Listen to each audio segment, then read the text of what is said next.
Questions coming in here, folks getting ready, needing some help for week 3. So again, guys, if you have some questions, you have some comments, things like that for NFL week 3, go ahead and throw them out there in the chat. Let's go ahead and help us help you for your fantasy rosters here.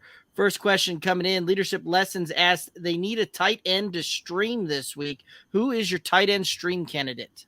Well, if for whatever reason, if Gerald Everett happens to still be out there, that is option number 1, 2, 3, A, B, and C. Yes. Now, to go along with that, there's Logan Thomas, there's Tyler Conklin. Irv Smith made an appearance on Monday Night Football as one of the very few, at least intriguing spots for the Minnesota Vikings. The drops bother me a little bit, but if they're able to kind of sprinkle him in, you can see some use there. Let's see. I think those are kind of the big 3 here at the moment that I'm thinking of. Evan Ingram actually had a decent game against the Colts. He's probably on your waiver wire a little bit in some leagues. So maybe who knew that Evan Ingram could have a 90% catch rate? Yeah, absolutely. I guess one that's probably flying under the radar a little bit is Juwan Johnson. Yep. From the Saints. I think he saw 6 or 7 targets in week 1, saw 7 targets in week 2. So as Jameis is maybe a little bit under pressure, he's still throwing to his tight end. So maybe not the highest ceiling play, but Juwan Johnson has been plugging along fairly well, right? And able to kind of be a streaming tight end option if you're not liking what you're getting currently. Yep. From what I'm seeing on the waiver wires very consistently on this one, right? Irv Smith, I've seen a little bit here and there. Gerald Everett has gone over kind of the 50% is unavailable in more than 50% of leagues, meaning that he's rostered in more than 50% of leagues. So at that point, I kind of take him off of the ability to stream type of thing when I look at the waiver wire and do our waiver wire article. But the candidate that I'm looking for as the stream of the week candidate is Tyler Conklin. You already mentioned him. 14 targets through 2 games here. The Jets are throwing the ball more than anybody out there. Joe Flacco, supporting some good receiving options out there. So Tyler Conklin's the guy that I'm looking to stream this week if I have to dive into the streaming tight end pool there. Next question, Terry asked, should I trade Eckler and Pierce for Mixon and Stevenson? And Kevin, Terry we've got some results of this trade, but he wants us to go through and kind of rank it and get some of our thoughts and opinions on that, before I reveal the results. I'm sorry, one more time, if you don't mind popping that back up. Eckler and Pierce for Mixon and Stevenson. I think I make this trade. I know Eckler's a little underperformed here for the first couple weeks. I think that comes back around. Damien Pierce, we've kind of seen – we saw a really bad week in week 1. We saw a better week in week 2. I don't know if I'm serviceable, right? Like it wasn't an all-star breakout. So Pierce continues to get better. Stevenson, the Patriots offense has been a little weird this year, right? We thought Stevenson was going to, at least based off reports, kind of take over that lead back duty in New England. He's still kind of playing that 1B option to Damien Harris. I think in totality, you're just trading the same guys to get the same guys in return.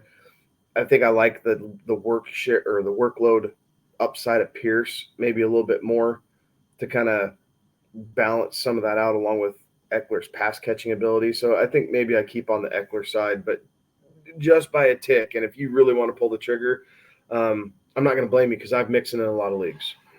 Yep. And what he ended up doing, he ended up setting this one over, saying that when I told him we were going to talk about this one on the show, he said he ended up trading Eckler for both Mixon and Stevenson. He was able to keep Damien Pierce in there as well. So that's an absolute smash. Yes, accept and move on.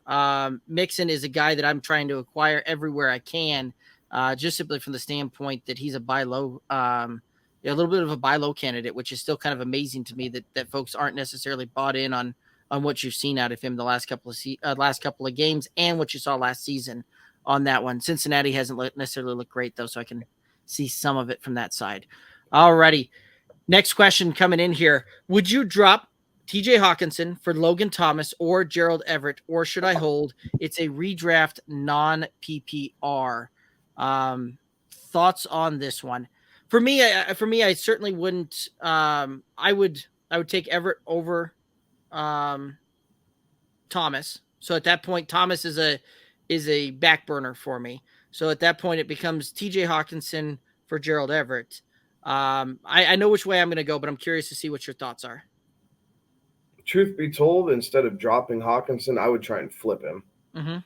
Is I think kind of what my first instinct is, just because I like Gerald Everett. He doesn't stay in to block as much as Hawkinson does, right? Like that's part of the deal with Hawkinson is the Detroit Lions offensive line.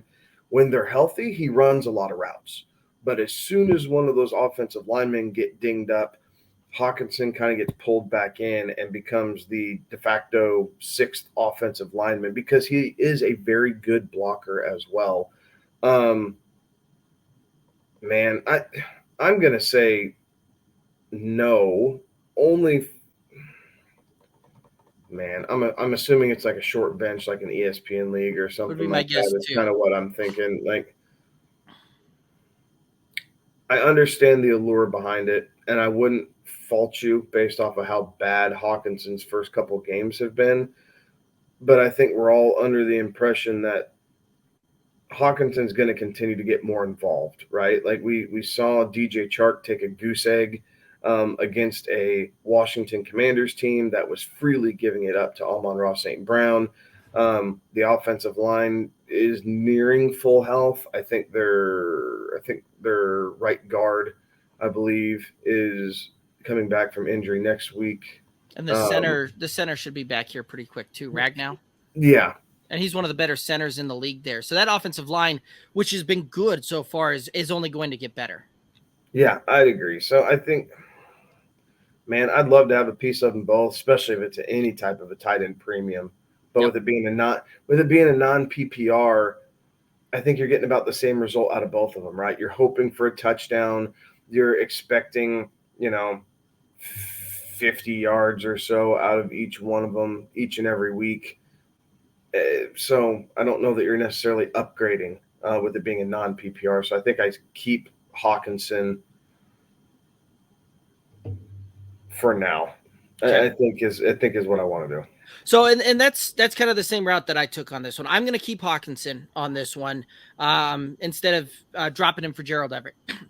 Reason my thought process around this one was the fact that if I'm going to drop Hawkinson, who I had to have spent a middle round draft capital on, which we're getting to the point where draft capital no longer matters, and you've got to kind of throw that out the window and start going through that. But we've got basically a week, maybe two left before you really just got to come off of that thought process. But at which point, if I'm going after Gerald Everett, I am subscribing to the fact that I'm going to stream tight end the rest of the season on that one. And I'm going to have to start getting in there and really kind of go the streaming route. While Gerald Everett has shown that he has done very well, but when you really look at it, he has 14 targets. TJ Hawkinson has 14 targets. So they're getting about the same opportunities there. The Lions have been pretty good on the offensive side of the ball. They're putting up a ton of points throughout their games. The Chargers are putting up a ton of points out there as well. The Chargers should and will have more red zone opportunities necessarily than the Lions will, and that's where Gerald Everett can kind of come into play there. But at that point, I got to looking at it. If I'm going to stream it, I'm going to look at the matchups this week, and I'm going to base it on that one. And I like the matchup that Hawkinson has better than the matchup that Everett has this weekend. So again, I'm going to stick with Hawkinson. Same answer, a little bit different way of getting there to it. Before we get to our next mailbag question, Blake is wondering what is up with Derrick Henry and Juju shaking their head on that one. So I guess first off with Henry is the Titans lost 3 offensive linemen in the off season. So they're trying to rebuild that offensive line on the fly. That the Buffalo Bills team is a buzzsaw, right? Mm-hmm. Like we all coming into the season, expected the LA Rams to be a better team than the Tennessee Titans, right? Just as a team perspective. And the Bills dismantled them and then just repeated the process in week 2. So I have a lot of shares of Derrick Henry. I'm not panicking just yet. They're still trying to get their flow. They had, and the Giants game, first game of the season, right? You chalk that up. He didn't get the touches that went to Hilliard, right? Yeah, and some receiving work mostly. Yeah, some receiving work, and then week 2 they were out of it before the game started, so they weren't able to really implement a ground and pound type game plan that they like to there in Tennessee. So it's going to be, I think it's going to be a little tougher for Derrick Henry, only because that offensive line probably isn't as good. But it's only week 2. You drafted him in the first round for a reason. You stick with that, and you just hope it gets better, unless you're able to find someone in your league and flip it for something that you find comparable. I mean, Dalvin Cook owners are probably thinking the same thing, right? Mm-hmm. Week 1 they aired it all over the yard, and Dalvin Cook wasn't really involved, and then week 2 they got the brakes beat off of them by Philly, and Dalvin Cook couldn't really do much that week either. So it's the first couple weeks. The teams are trying to massage it out, but the elite always rise to the top, especially when they're healthy. You rarely see elite players, fall that far under their standards while healthy. Normally it's injury or suspension or something like that causes issues. So I'm not worried about Henry. I'm not worried about Dalvin Cook. Juju, this is what we feared with Kansas City, right? Mm-hmm. Like no one player is filling in for Tyreek Hill. Right. It is getting sprinkled around, and it is getting sprinkled around between Mecole Hardman, between Marquez Valdez-Scantling, between Juju Smith-Schuster, a little bit of Sky Moore. We saw Justin Watson make an appearance for a touchdown. Like we're seeing different players step up to fill that void that the Chiefs don't have. And while it's probably better for the Chiefs as a team.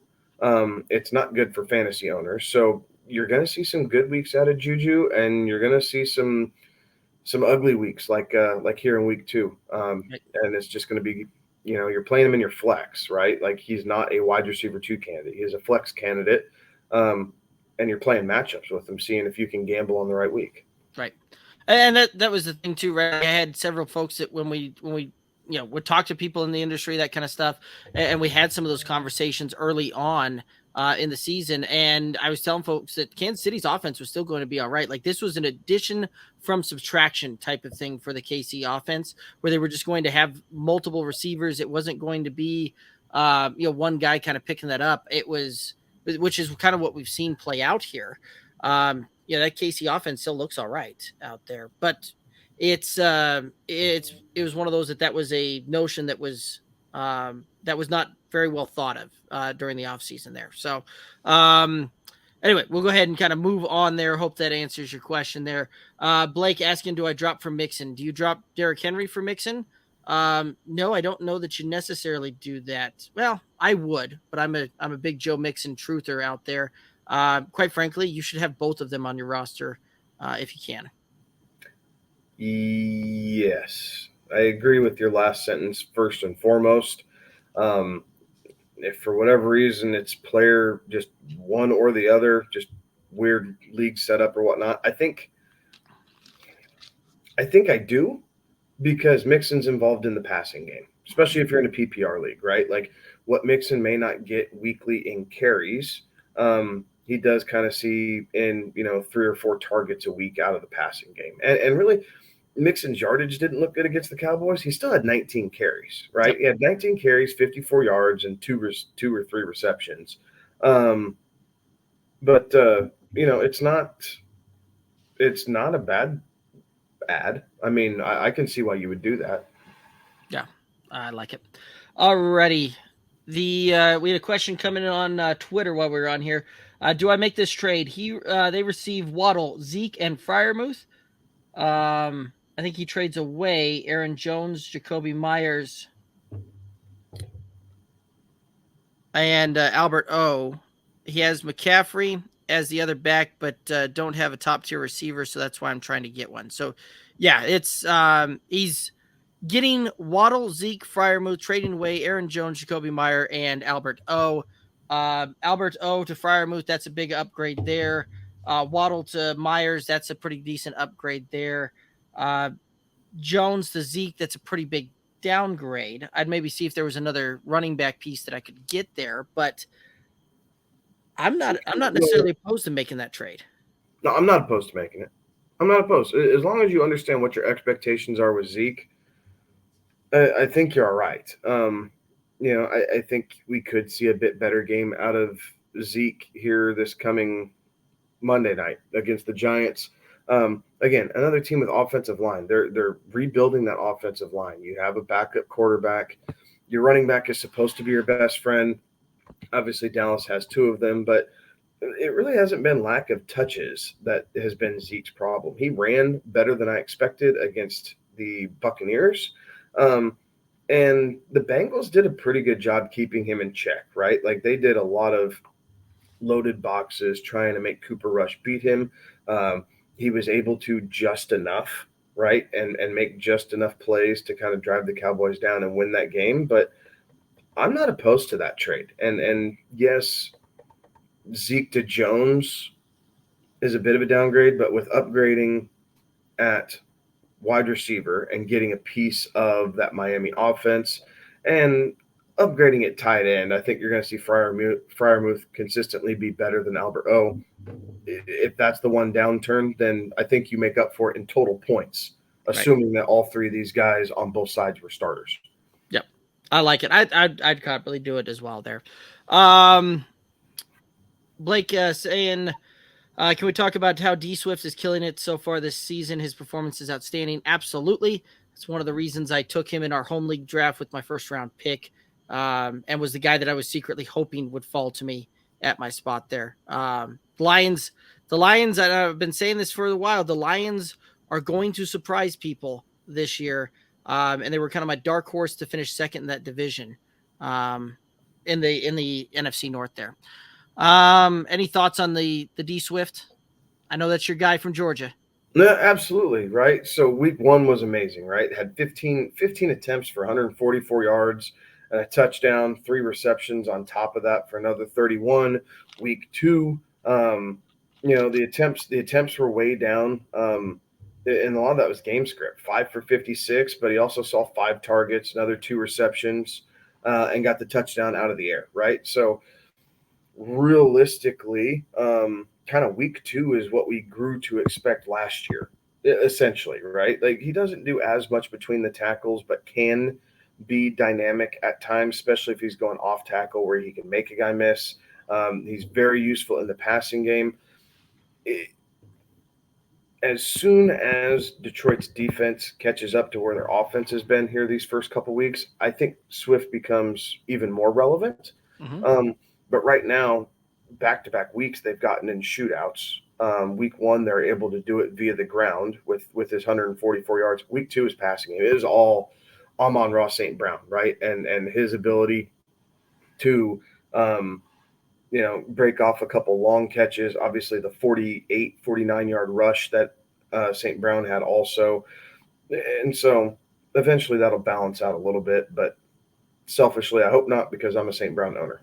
There you go. And DeAndre Swift had one where Goff sailed him just a little bit on what would have been another long touchdown pass there, 30, 40-yard touchdown type of pass there too. So definitely involved there as well. Jeremy on the YouTube, Jeff Wilson or Damien Harris for the flex. I'm going with Jeff Wilson Jr. in this one. Where in the world? Sorry, guys. Yeah, Jeff Wilson Jr. has got Denver playing that way. Denver's been a little bit forgiving against the run this past week. The Patriots have had a difficult time getting the run really going, especially kind of between the tackles, things like that. And I'm going to go with Jeff Wilson Jr. on this one. I do like that play for my flex. They're both on the road. No, the Patriots are home. I'm taking the Patriots. So Damien Harris.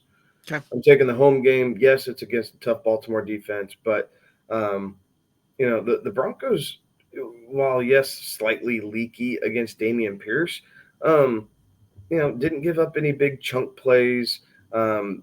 Niners coming in on a Sunday night game is, that'll be a big game for Denver national television. I think you see more Debo, right? I think the Niners are going to try and generate more offense with Jimmy G back there, knowing he's not going to run as much as Trey Lance. So that RPO that worked so well for them the tail end of last year, I think we continue to see more of that. So the Debo factor, the Mason there's just more competition in the Niners backfield for touches than there is the Patriots at the moment, and that's scary. Yes. Yeah, that's scary to say in itself. So for a flex play, I think I trust Damien Harris to get 60 yards and a possible touchdown more than I trust Jeff Wilson Jr. to get 60 yards and a possible touchdown. Fair enough. Guys, do us a favor. If you got any questions, comments, throw them in the chat there. While you're on the YouTube, be sure to hit the like button and that subscribe button there as well. It really helps us out there. Alrighty, let's go ahead and head to the next question we've got here. Jeremy, I got yours, but I'm going to get back to it here in just 1 second. What are your thoughts on Garrett Wilson? Yes. That's coming from the Stacks, folks over at the Stacks app. Thoughts on Garrett Wilson? Yes, I would say that he's an ad if he's still on your waiver wire. But I was calling for you to add him last week when we did the waiver wire column there. The Jets are going to throw the ball a lot. Garrett Wilson has looked good, and Joe Flacco is not afraid to throw him the ball. Yeah, cosign. There is competition, right, with the Jets backfield. Both running backs are catching passes out of the backfield. Tyler Conklin, is a good tight end streaming possibility. You still have Elijah Moore, Garrett Wilson. Like, there's a lot of weapons for the Jets all of a sudden, right? And in years past, we were talking about how they had no weapons. Right. But Garrett Wilson, he's worth an ad. I think he's more of a flex play than a wide receiver too.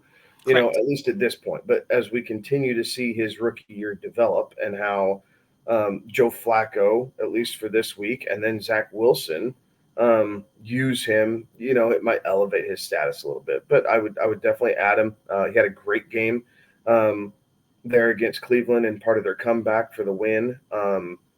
So, yeah, I mean, he's a piece that you want on your roster if he's on the waiver wire for sure. Absolutely. I'm a big fan. I think this is the ultimate buy low type of place for him because I don't know that you're going to get much of a better opportunity to get buy low on him. So I like it. Jeremy has a question. Traded CeeDee Lamb for Mike Evans.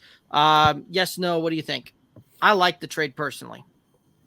Yeah, I like the trade personally. Obviously, you kick yourself a little bit because of this looming potential of a game suspension for Mike Evans, but I think at this point we all kind of trust Tampa Bay's offense to get it in gear and get going. I don't think missing one game is going to hurt Mike Evans if that's what it comes down to. Chances are he was going to miss a game at some point this season anyway with a calf or hamstring injury that kind of chronically plagues him for a game or two each year. Right.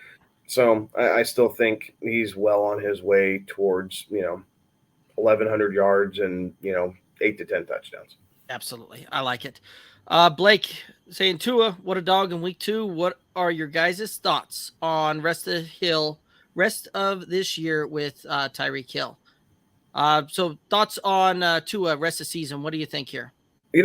Tua's doing a better job of finding Tyreek and Jalen Waddle both than what I expected. Like, their week 2, so Waddle and Tyreek, their week 2 stat lines were almost identical, right? It's the first time I think we'd ever seen. I think it was the first time in NFL history we'd ever seen 2 receivers on the same team with over 150 yards and 2 touchdowns in the same game. It was insane. Yeah, and both of them on 11 receptions, I think it was, or something like that. So, this is what the Miami offense was brought in and built to do, right? Is big plays, chunk plays, that type of thing. So as long as the offensive line, I think, remains healthy, I think we can trust Tua to make the right decision, right? He might have an interception here or there. One of the interceptions against the Ravens wasn't even really his fault. So yes, it goes under him, but if you're watching the game, it's forgivable. And then, with that explosive offense, they're never out of the fight, as we saw against Baltimore.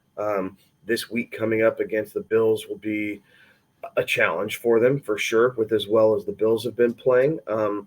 But it'll probably be the best the best match that the Bills have seen so far this year with Miami and just kind of their hard-nosed mentality, right? Like they refuse to lay down even when down 17 points or 21 points, excuse me, and just kind of crawled their way back in it. So to a fringe QB1, I don't know if I'm willing to kind of put him in that category week in and week out yet, and maybe that's just not completely buying in the way I should. But if two is your option, I think you could do a lot worse, right? You could be stuck with Matt Ryan. You could be, stuck with Jacoby Brissett or Davis Mills or Jameis Winston, right? That type of thing. So two is a very, very good option week in, week out because the weapons around him.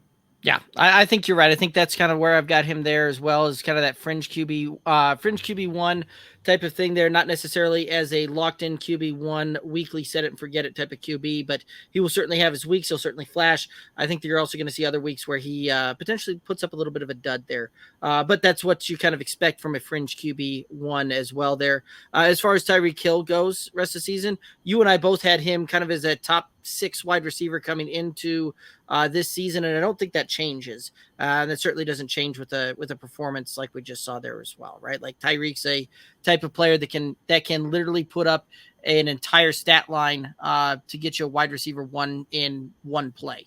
He is just that kind of explosive type of guy there. So I like it. Question coming in on the YouTube: is Noah Brown worth an ad on the waiver wire? In deeper leagues or leagues where you're starting 3 wide receivers, yes. I mean, at this point, he's been the most consistent Cowboys pass catcher, right? Like you have to acknowledge that. And while he's not your first and foremost option, yeah, you've had an injury to Keenan Allen, right? So he went down. You have Mike Evans and his looming suspension. Godwin's out. Julio just sat the last week out. Like, we're already starting to see some of this injury bug creep up. Darnell Mooney has fallen off the face of the freaking planet. Yeah, and with old Justin Fields, 28 pass attempts through 2 games now. Yeah, exactly. So, I mean, yes, he is, especially in deep leagues. If it's a shallow bench, probably not. You probably have better options. But in anything that's semi-deep, or if you're starting 3 receivers in a flex or anything like that, where it's more than just the standard 2 and 1, I think you do add him. Okay, that's what I would agree as well, right? Like, there's something to be said about Noah Brown leading the Cowboys in receiving yards each of the last 2 weeks there. So in a deeper league, absolutely worth an ad there. Because you just don't know what's left the rest of the season for these guys. So yeah, I would probably add him if I've got a deeper league there. But I'm not looking to drop anybody of any import to get him. On the YouTube channel, Gojo asking, should I start Cordero Patterson or Javonte Williams for week 3? That's Javonte Williams pretty easily for me. And then the next question was, should I drop Cordero Patterson and pick up Miles Sanders? So if you're asking whether you should start a guy or drop him, you kind of got your answer right there in both of those questions. So the answer is start Javonte Williams unless you've got something else there. Yeah, you start Javonte, and I think at this point I think I am dropping him for Miles Sanders. Like, Miles Sanders has played very, very well these first couple weeks. Yes, he's in a timeshare, but the Eagles' offense in general has been relatively dominant on that side of the ball through 2 games, which obviously helps towards his stat line. But I trust Philadelphia to move the ball and put points on the board and for him to have more opportunities than I do with Cordell Patterson over the course of the season. So, yes, pick up Miles Sanders, and then, play Javonte. Yep. 100% agree with that one. So, cosign. Let's go ahead and we've got another question coming in here. Smokey the cat. 2 cats there, in case you were curious. There's 2. Hello. I need some advice on a 12-team PPR. They get Higgins for Monty, Running backs left would be Zeke, Henderson, Hunt, Madison. The wide receivers are Justin Jefferson, Renfro, Ayuk, Gallup, Godwin. Thoughts? Thanks. I'm sticking with Monty. I'm sticking with Monty too. It's a lot easier to stream wide receivers and kind of change some of that out if you're not happy with it, as opposed to running backs. So I would keep Monty there. That way you can kind of play musical running back between Monty, Zeke, Henderson, and Hunt. And then if Cook goes down, obviously Madison gets tossed in there right away. But I would not make this trade. No, I mean, I'm looking at it, right? Higgins gets you what, wide receiver 2 at best. Godwin healthy fulfills that same type of role there. So at that point, you're looking more at a Higgins is probably a flex position. Monty has the best running back, like the best schedule for running backs this year from a fantasy perspective, right? We already covered that the Bears have shown an inability to move the ball when it's not in Monty's hands. So I'm going to stick with David Montgomery there, and it's not going to be close on that one. So Smokey, no, would not make that trade there. Hopefully that helps. Kevin, I do believe that's going to take us down here to the end of it. Any final thoughts out there for the listeners and viewers? Obviously, 2 weeks, right? Keep grinding, improve your team, how you can through the waiver wire. If you have some guys who maybe aren't panning out, start jockeying, right? We're still early in the season, but it's never too early to look to improve. I wouldn't say panic, right? We've seen some pretty big name players who have yet to reach their potential here early on in the season. But, if you're dropping your fourth receiver for an improvement, somewhere else, that's what the end of the bench is for, right? You're trying to jockey for position there because you never quite know what hits. So check out the website. We have the waiver wire stuff up there. Feel free to shoot us any type of a message, a tweet, a DM, whatever you guys have across all the socials at Good Old Boys FF, and we'll be more than happy to help y'all out however we can. Absolutely. So guys, that's going to do it for us. Again, Kevin just gave that spiel. So make sure that you are, you're sending us over all those questions. We love chatting with you. I love helping you guys out there. You can catch us on the Friday show where we go through all of the different matchups, all the different lines there. And we go through and pick some of our favorite props from each one of the games there, as well as the fact that we've got the Sunday morning tailgate show for you as well to help with any of those last minute, any of those last minute decisions, start sits, all of those types of things there as well. The Friday show, we go live Friday nights, 11 p.m. Eastern, and on the Sunday shows live at 11:30 a.m. Eastern. A lot of fun on both of those ones. I know I'll be there, so I hope to see you there too. Anyway, I'm cracking myself up tonight, which means that it's probably just too late and we need to call this a night. But socials, Twitter, Instagram, Facebook, TikTok at Good Old Boys FF. Again, the best way to support this independent show is on the YouTube, the Good Old Boys Fantasy Football Podcast YouTube channel. Click the subscribe button, hit the like button on the videos, leave us some comments. We love chatting and interacting. He's Kevin. I'm Derrick. Have a great one. Be safe.